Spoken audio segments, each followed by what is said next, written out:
Nardi Compressory fabrique depuis plus de 10 ans des compresseurs de gaz naturel ou biogaz destinés aux véhicules particuliers ou aux flottes de véhicules, transporteurs routiers, autobus, etc.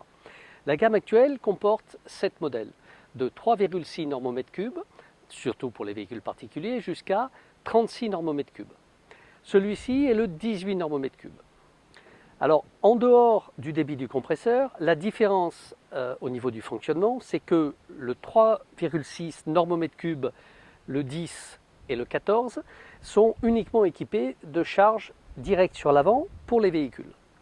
Les modèles au-dessus, c'est-à-dire le 18, le 27 ou le 36 normomètres cubes, ont les sorties sur l'avant pour charger les véhicules de manière directe et une sortie sur l'arrière qui permet de recharger des bouteilles de stockage. Alors c'est l'un ou l'autre.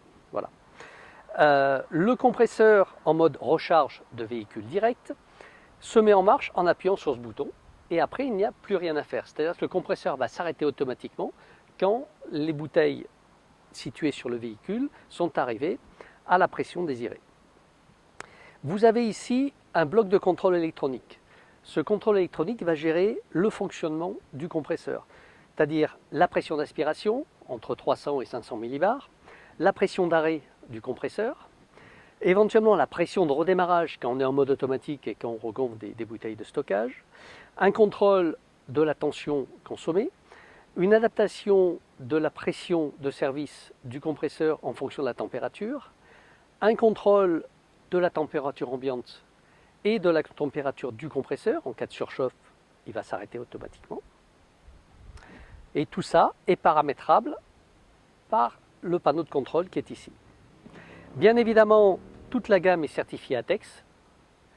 Vous avez l'étiquette ici, spécifiant la certification ATEX ainsi que les zones ATEX. Donc sur la face avant du compresseur, vous avez un panneau électronique avec 6 boutons plus 3 LED qui s'allument en fonction des informations, de l'importance des informations. Donc, bouton Start pour démarrer, Stop pour s'arrêter, Page pour naviguer dans les différents écrans, Haut et bas pour saisir et choisir les données, Reset pour remettre à zéro. Petite LED information, c'est-à-dire c'est uniquement un message informatif. Compresseur on, LED s'allume quand le compresseur est en marche. Alarme générale en rouge, c'est une alarme impérative, c'est-à-dire que le compresseur va s'arrêter. Sur la première page, vous avez la pression, le nombre d'heures d'utilisation, la pression d'arrêt qui a été pré-réglée, les alarmes s'il y a une alarme, et la température ambiante. Sur la deuxième page, la pression minimum du compresseur, c'est-à-dire la pression en dessous duquel le compresseur va redémarrer de manière automatique quand il recharge les blocs de stockage. La pression d'aspiration, la température du dernier étage du compresseur, le temps avant maintenance, et on revient à la page de base. Si on veut rentrer dans le mode réglage du compresseur, on a le réglage du rétroéclairage, du contraste de l'écran, la langue du système, sélection de la pression, donc bar ou PSI ou PA,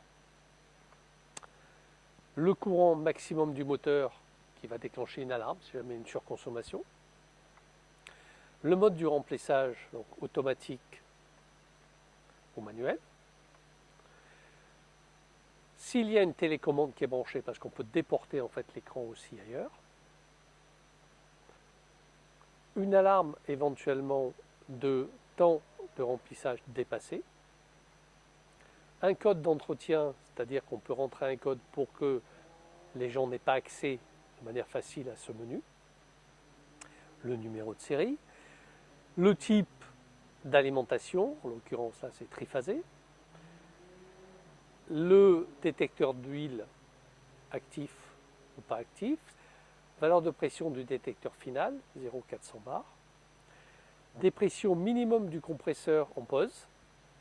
Dépression maximum de redémarrage du compresseur. Alarme de dépression minimum, 7 millibars. Alarme de dépression maximum du compresseur, 499 millibars. Sélection de la température. Sonde de température, en l'occurrence, il n'y a que le dernier étage, mais on peut en monter éventuellement sur les autres. S'il y a la température à 160 degrés, si ça dépasse 160 degrés, il y a une alarme et le compresseur s'arrête. Temps avant la maintenance, donc la première maintenance est à 1000 heures.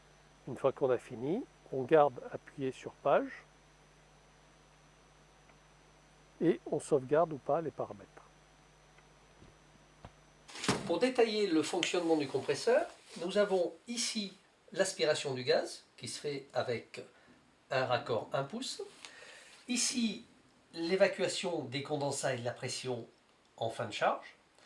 Donc ça, c'est relié soit à un évent qui est situé à 4 mètres de hauteur, soit à la cuve tampon qui est située à l'aspiration du compresseur.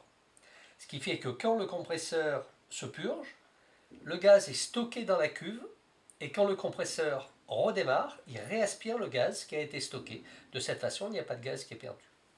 Ici, vous avez la sortie vers les bouteilles de stockage. Afin de faciliter les opérations de maintenance, le CNG5 est équipé d'une porte de chaque côté. Les portes s'ouvrent de manière très simple avec une clé et elles sont équipées toutes les deux d'une sécurité à l'ouverture. C'est-à-dire que si la porte est ouverte quand le compresseur est en marche, il va s'arrêter automatiquement. À l'intérieur du compresseur, vous voyez ici l'électrovanne d'arrivée avec une gestion évidemment de la pression d'entrée, le tuyau qui amène le gaz vers le premier étage du compresseur, le deuxième étage est situé de l'autre côté, et le dernier étage est ici. Vous avez aussi des séparateurs interétages qui permettent de récupérer la condensation et l'huile éventuellement entre les étages pour pas qu'elle s'évacue vers le stockage ou vers les voitures. Toutes les soupapes de sécurité sont reliées par des raccords souples. Et ici, vous avez l'électrovanne de purge qui permet d'enlever toute la pression du compresseur quand celui-ci s'arrête. Tout ceci se fait automatiquement, bien sûr.